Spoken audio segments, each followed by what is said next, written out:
هاد 5 القنوات هما اللي غادي يخليوك تهضر اللغه الانجليزيه بطلاقه في 2026، والاغلبيه ديال القنوات اللي بقاو كيضيعوا لك غير وقتك. الا كنتي باغي تطور المستوى ديالك بصح وما تبقاش تالف، هاد 5 القنوات هما الافضل، عزلتهم لك من ال10 اللي فاتوا باش ما تبقاش مخربق. الروابط ديال القنوات كاملين غتلقاهم في صندوق الوصف، بلا ما تصدع راسك في التقلاب.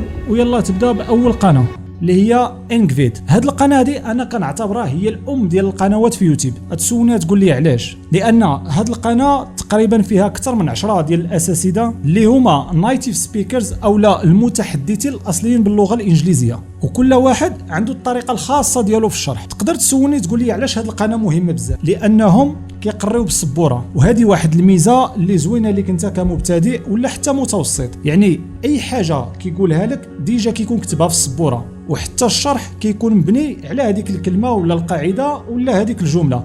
يعني انت كتستافد بزاف اكثر من ان واحد غير كيهضر بلا ما كتشوف حتى شي حاجه. ونزيدك الا دخلتي حتى الموقع ديالهم غتلقاهم كاملين، وغتلقى حتى لي فيديو وكيدير لك عليهم في الاخر واحد الكويز ولا اختبار باش يعرفك واش استفدتي من الفيديو ولا لا.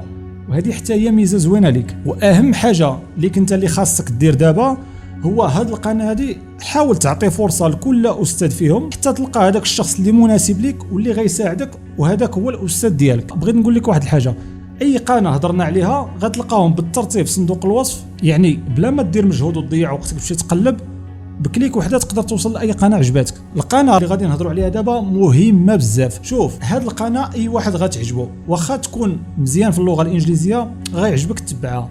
هاد القناه اللي هي انجليش باي جي. الا كنتي كتمل من التعلم في السبوره، او واحد الشخص كيبقى يهضر معاك غير هكا من البيت مثلا وكيبقى يشرح لك وانت كتمل وكتعيا من الكتابه وكذا، هاد القناه زوينه. علاش؟ هاد الشخص هذا اللي كتشوف كيديك معاه فين ما مشى، يعني هو كيسافر وداير هاد القناه اختصاصا لتعليم اللغه الانجليزيه وفي السفر. يعني انت كتستمتع معاه، كتدور الشوارع، كتدخل ريستورو، كيدوموندي حوايج وكتسمع اللغه وكيبسطها باش انت تفهم. يعني مهمه بزاف هاد القناه وغادي تعجبك، فنصحك بهاد القناه ضرب لها شي دوره وشوف. حتى هي عندها اهميه كبيره اللي هي ديال بوب. شوف هاد الشخص هذا الا كنت انت كتخاف من اللغه وكتخاف من النطق وما كتزعمش، غيكون هذا هو صاحبك، حيت هو اصلا كيبسط معك اللغه لاقصى حد. ونزيدك ما غتحتاج معاه لا ترجمه ولا مترجم. علاش؟ لان تقريبا كاع الحركات اللي كيدير كيترجموا راسو. مثلا فاش كيكون كيهضر الا قال لك نايف يعني راه كيعني موس، يعني ما غتحتاج سكين ولا شي حاجه. اوكي هذا مهم بزاف ليك، غادي يساعدك بزاف. قبل ما ندوزو للقنوات اللي هي قويه اللي مازال غادي نعطيك، خليك مع هذا الاشاره هذا.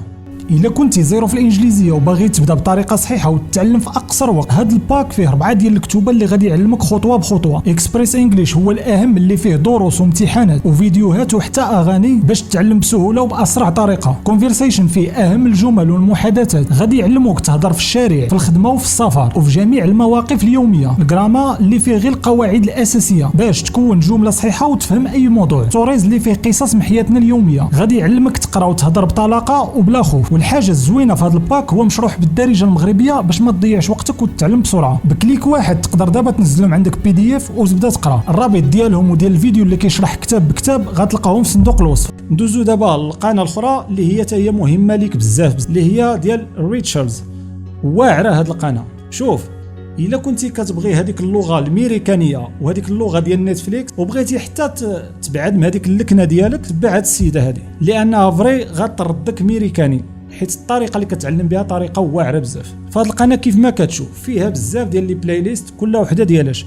مثلا ديال انترفيو ولا انرفيو، عندها تقريبا ديال مع العائله في الكوزينه. المهم شوف عندها كاع داكشي اللي غادي تحتاج. واقوى حاجه كديرها هاد السيده هو انها كتعلمك كيفاش حتى تحرك لسانك في بعض الحروف، وكيفاش تحل فمك، وكيفاش ما تحلوش في بعض الكلمات باش النطق ديالك يكون سليم 100%. نقدروا نقولوا هاد القناه بحال الا الاختصاص ديالها في امريكان انجليش برونونسيشن. والحاجه الزوينه كاع بزاف هو كتخدم معك بعض المرات بالسلو موشن، يعني كتحاول هي تقل الكلمه باش توصلها لك وتفهمها بطريقه صحيحه. فهاد القناه مهمه بزاف ليك وانا غنصحك بها حتى هي تشوفها. ودابا غنمشيو للقناه رقم 1 اللي هو الوحش اللي كيقلب لك المفاهيم ديال اللغه، وهو مول المدرسه ديال ايفورتليس انجليش اللي هو ايجي هوك. وهذا راه بزاف الناس كيعرفوه، فهاد الشخص يستاهل نهضروا عليه في فيديو بوحدو لانه واعر بزاف. نقدر نقول لك طو هو هنا وجمع الاساتذه ديال العالم تحطهم هنا لانه مختلف عليهم تماما ماشي بحال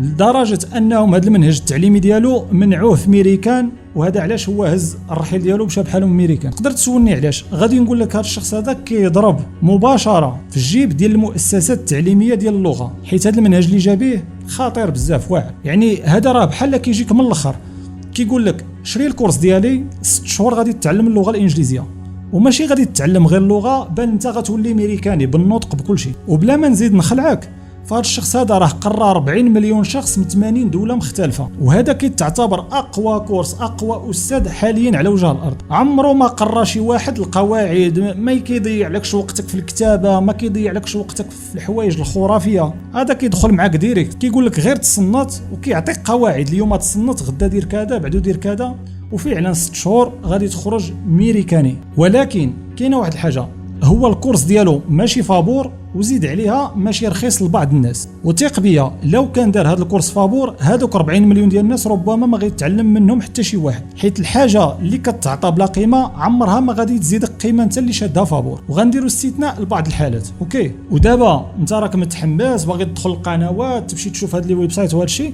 فاسمع واحد الحقيقه اللي خاصك تعرفها دابا. شوف باش تدخل لهاد القنوات ولا تمشي تشري شي كورس من عند اي واحد فيهم، حيت هما كاملين كيبيعوا لي كورس وتستافد من هذاك الشيء كامل 100%، خاصك تكون خرجتي من داك منطقه الزيرو. وهاد المنطقه الزيرو كتعتبر هي اصعب حاجه في اللغه الانجليزيه. ونقول لك راه الا ما عرفتيش كيفاش تخرج من المنطقه الزيرو فراه كيكون صعيب انك تمشي وتقرا عند اي استاذ لان ما غينفعك بوالو. وهنا فين كيجي الدور ديال هاد الكتوبه اكسبريس انجلش، لانهم ما مصغبينش بعشوائيه وعندهم هدف واحد، هما يخرجوك من الزيرو باقل مجهود واقصر وقت. حيت هادو فيهم واحد الخريطه، يعني كيقول لك دخل لهاد الصفحه سير لهاد الصفحه دوز من هنا من هنا من هنا، وملي غتخرج من هاد اكسبريس انجلش غادي تمشي مباشره بحال هاد القنوات ولا هذاك الكورسات الكبار، غتدخل ديجا عندك البيزيك فاهم. هنا كتدخل مباشره كتعلم، ماشي كتدخل كتبقى كتضيع واحد 80% من الوقت ديالك غير باش تعرف اصل الموضوع علاش داير.